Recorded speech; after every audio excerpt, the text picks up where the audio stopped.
எனது அன்பு நேயர்களே, வணக்கம். உலகெங்கும் வாழும் டிவைன் டைவ் தமிழ் சேனலின் மகர ராசி அன்பர்களே, உங்களை இந்த முக்கிய சிறப்பு பதிவிற்கு அன்போடு வரவேற்கின்றேன். இதுவரை சப்ஸ்கிரைப் செய்யாத அன்பர்கள் சப்ஸ்கிரைப் செய்யுங்கள், பெல் பட்டன் அழுத்துங்கள், தொடர்ந்து இணைந்து ஆதரவு தர அன்போடு வேண்டுகின்றேன்.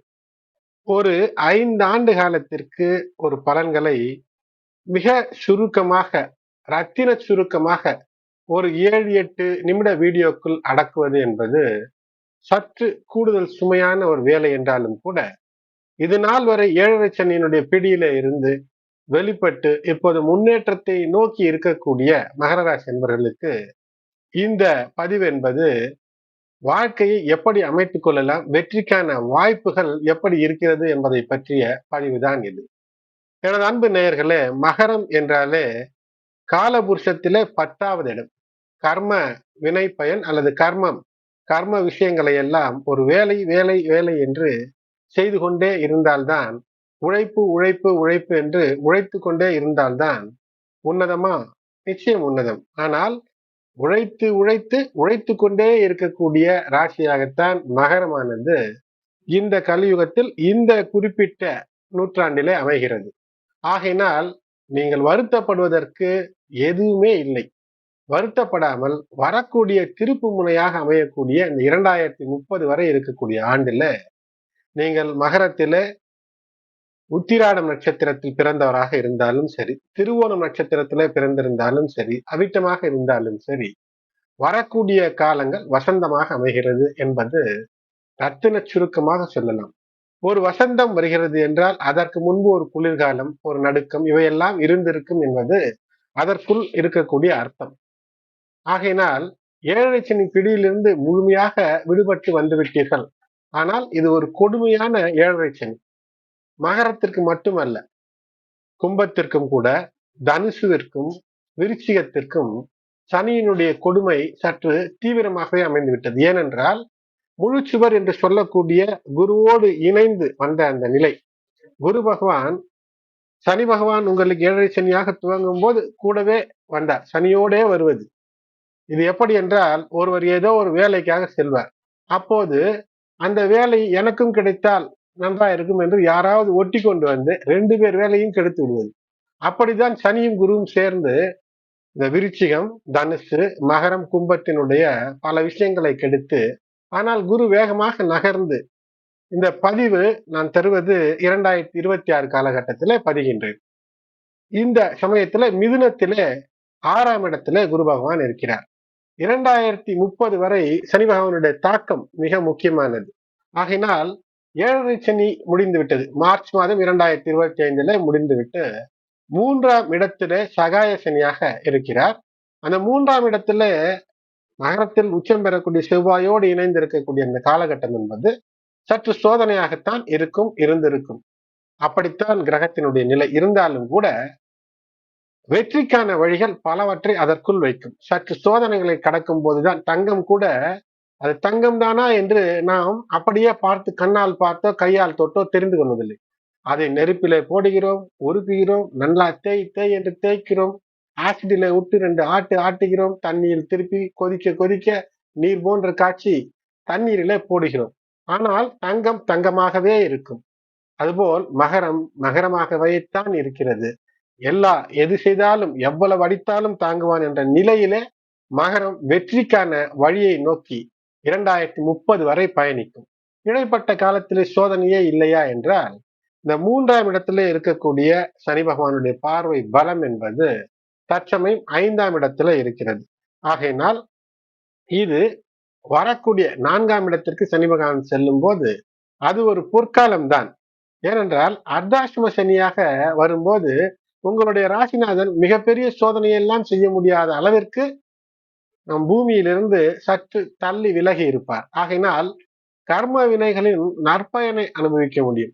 சனி பகவானுடைய ராசியிலே உங்களுடைய சுய ஜாதகத்திலே நல்ல நிலைகளே இருக்கிறார், சுபருடைய பார்வை பெறுகிறார் என்றால் இன்னும் மிக மிக சிறப்பாக இருக்கும். ஆனாலும் கூட இந்த 4ஆம் இடத்திற்கு சனி பகவான் எப்போது செல்வார் என்றால், சனி பகவானுடைய அந்த பெயர்ச்சி மேஷத்திற்கு 4ஆம் இடத்திற்கு செல்லும் போது அதை அர்த்தாஷ்டம சனி என்று சொல்கின்றோம். 3 ஜூன் 2027 செல்லக்கூடிய சனி பகவான் அந்த இடத்துல 8 ஆகஸ்ட் 2029 அர்த்தாஷ்டம சனியாக இருப்பார். அப்போது கடன் சார்ந்த விஷயங்கள், வம்பு வழக்குகள் இதிலிருந்து ஒரு விமோசனத்தை தருவார். தொழிலிலே சற்று சில தடை தாமதங்களை தந்தாலும் கூட எந்த விதமான பிரதிபலனையும் எதிர்பார்க்காமல் ஒரு தொழிலை நாம் நடத்த முடியாது. ஆனால் அந்த பிரதிபலன் நேர்மையான முறையில எதிர்பார்த்து நடத்தக்கூடிய தொழிலாக இருக்கும்போது, ஒன்று நிச்சயம் நீங்கள் ஞாபகம் வைத்துக் கொள்ள வேண்டும், நல்ல குருவினுடைய ஆலோசனையை பெற வேண்டும். மிக மிக இது முக்கியம். அந்த குரு, உங்களுக்கு வரக்கூடிய குரு, அவர் சந்திர ராசிகளிலோ அல்லது சந்திர நட்சத்திரங்களிலோ இருக்கிறாரா என்பதை பார்த்துக் கொள்ளுங்கள். அப்படி இருக்கும்போது சில சிக்கல் வரும். குருவே உங்களை தவறாக வழிநடத்த விட முடியும். ஏனென்றால் முயற்சி எடுக்கும்போது அந்த முயற்சிக்கான 3ஆம் இடத்திற்கு அதிபதி குரு, 12ஆம் இடத்துல விரய மோட்சம் இவையெல்லாம் தரக்கூடியவர், பயணங்களை அலைச்சலை தரக்கூடியவரும் குரு. ஆகையினால் இந்த குருவை தேர்ந்தெடுக்கும் போது சற்று கூடுதல், குருவை தேர்ந்தெடுக்கவே ஒரு ஆலோசனை உங்களுக்கு தேவை. ஆலோசகரை தேர்ந்தெடுக்க நல்ல ஆலோசனை தேவை. 7.5 சனியினுடைய இந்த காலம் முடிந்தது. இப்போது 3ஆம் இடத்துல நான் சொன்னது போல் 2027 ஜூன் மாதம் வரை இருப்பார். ஆகையினால வெற்றிக்கான காலமாய் இந்த 2027 வரை சனி 3ஆம் வீட்டிலே அந்த பெயர்ச்சி என்பது, சஞ்சாரம் என்பது அசாத்திய தைரியத்தை தரும், தன்னம்பிக்கையை கொடுக்கும், எடுத்த காரியங்கள் அனைத்தையும் வெற்றியாக முடிக்கக்கூடிய, தொட்டது தொடங்கக்கூடிய, தொட்டதெல்லாம் வெற்றியாகக்கூடிய மிகப்பெரிய அற்புதத்தோடு நீங்கள் செயல்பட முடியும். இந்த அர்த்தாஷ்டம சனியினுடைய காலம் 2027 முதல் கிட்டத்தட்ட 2030 வரை அர்த்தாஷ்டம சனியினுடைய காலம் என்று எடுத்துக்கொள்ளுங்கள். ஏனென்றால் வக்ரம் என்று முன்பின் என்றெல்லாம் இருக்கும். ஆனால் அர்த்தாஷ்டம சனி காலம் என்பதால் சற்று உங்களுடைய சுகங்களை குறைத்துக் கொள்ள வேண்டும். Out of comfort zone. நான் தரையிலே இறங்க மாட்டேன், ஏசியிலே தான் இருப்பேன், ஏசி காரிலே தான் இருப்பேன் என்றால் இறங்கி வர வைத்து விடுவார் சனி பகவான். ஒரு பஞ்சர் ஆகும் அல்லது ஒரு டீசல் தீர்ந்து போகும். இப்படி ஏதோ ஒரு விஷயம், ஒரு உதாரணத்துக்கு சொல்கிறேன். ஆகையினால் எப்போதும் எதற்கும் தயாராக நான் இருக்கின்றேன் சனி பகவானே, நீ மெல்ல என்னை நடத்தினாலும் சரி, நான் மெல்ல அந்த உயரத்தை அடைந்து விடுவேன். மெதுவாக எத்தனை தூரம் வேண்டுமானாலும் கடந்து சாதித்து விடலாம். எந்த இலக்கு எவ்வளவு தூரமாக இருந்தாலும் சாதிக்கலாம். அப்படி இந்த காலத்தை கடக்கும் போது அர்த்தாஷ்டம சனி காலமாக இருந்தாலும் கூட சனி பகவானுடைய பார்வை பலமானது 6ஆம் இடம், 10ஆம் இடம் ராசி என்று இருக்கக்கூடிய நிலைகளில தொழிலிலே அதிகப்படியான கவனம் தேவை. ஏனென்றால் அப்போதுதான் அதற்கடுத்து வரக்கூடிய பஞ்சம சனி காலத்துல எந்த அளவிற்கு கஷ்டப்பட்டு உழைத்தீர்களோ, நேரத்தை செலவழித்தீர்களோ, நேர்மையோடு செலவழித்தீர்களோ, எந்த அளவிற்கு பொருளாதாரத்தை உயர்த்தி அரசு வழி அனுகூலங்களுக்கு ஆடி ஓடி அலைந்து திரிந்து செய்தீர்களோ, அந்த அளவிற்கு பஞ்சம சனி காலத்திலே மிகப்பெரிய உயரத்தை தரும். 2030 வரை குரு பகவான் பல ராசிகளில் 14 முறை மாறுவார். ஒரு வருடத்திற்கு ஒரு பெயர்ச்சி என்றால் ஒரு 5 பெயர்ச்சி தான் இருக்க வேண்டும் 2026 முதல் 30 வரை. ஆனால் 14 பெயர்ச்சிகள் முன்பின் வக்ரம் என்று பெண்டுலம் போல் முன்பின் ஆடும்போது உலகத்திலே பொருளாதார நிலைகளிலே சிக்கல் இருக்கும். அதனுடைய தாக்கம் தனி மனிதர் எல்லோருக்கும் இருக்கும், மகரத்திற்கும் இருக்கும். மே 2025 துவங்கி ஜூன் 2026 வரை குரு 6ஆம் வீட்டிலே சஞ்சரிப்பார். ஆகையினாலே கடன், ஆரோக்கியம், உடல் சார்ந்த விஷயங்களிலே கவனமாக இருக்க வேண்டும்.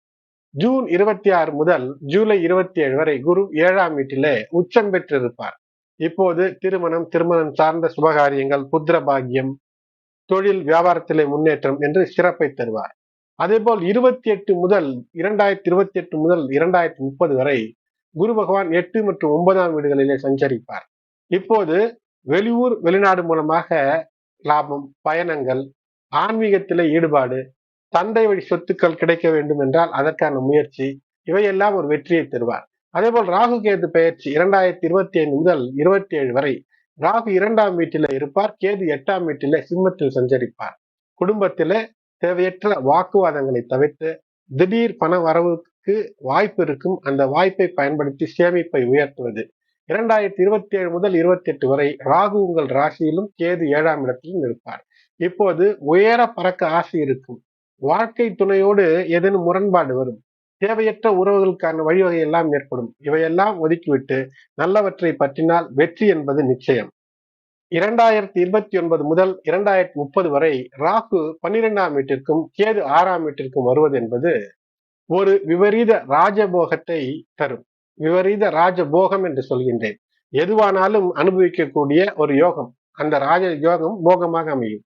அதனால் அனுபவிக்கக்கூடிய விஷயங்களை, நல்ல விஷயங்களை அனுபவிப்பதற்கான வாய்ப்பு, எதிரிகளுடைய தொல்லைகள் எல்லாம் நீங்கி, எதிர்நிலை எல்லாம் நீங்கி சுபத்துவத்தை பெறுவதற்கான அமைப்பை இது தரும்.